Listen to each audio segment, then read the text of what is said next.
Quand il était enfant, chaque week-end, Gambo venait ici en famille. Au pied du rocher de l'éléphant, il pique-niquait et se baignait même. Dans vos souvenirs, c'était comme ça? Voilà, ça c'est l'ancien lac que j'ai connu quand j'étais petit encore. Il y a de l'eau partout. Il y a de l'eau partout, c'est plein. Et l'eau était aussi bleue que ça?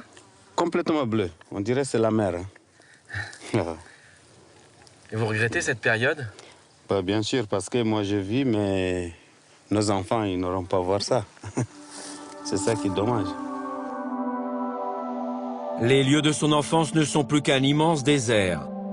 Le sable gagne chaque jour du terrain. Il faut faire des dizaines de kilomètres pour retrouver les bords du lac Tchad.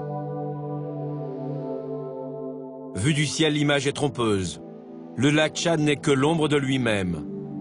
En moins de 50 ans, le manque de pluie et les multiples sécheresses ont largement réduit cette mer nourricière.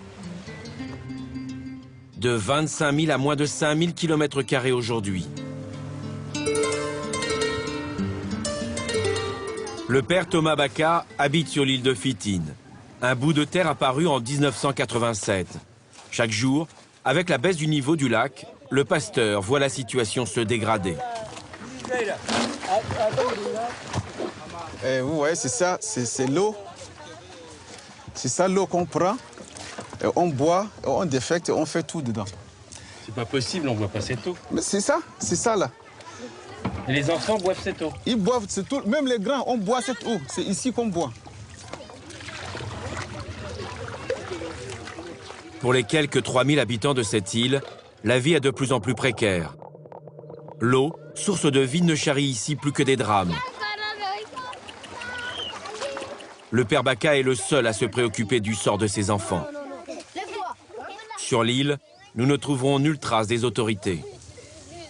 Tout ce que vous voyez là, si on apporte ici un appareil pour faire des examens, vous allez voir que peut-être que 90% ou 99% de ces enfants sont malades. Et ils vont partir un jour de cette île? Oui. Moi, j'ai toujours dit que l'eau est en train de partir. Le poisson va et les personnes aussi vont partir. C'est le danger, c'est la mort qui va les prendre. Ils vont mourir? Ils vont mourir. Autour, la vie est aussi dramatique. Plus le lac rétrécit, plus le niveau baisse et moins il y a de poissons. Une catastrophe pour cette population qui vit essentiellement de la pêche.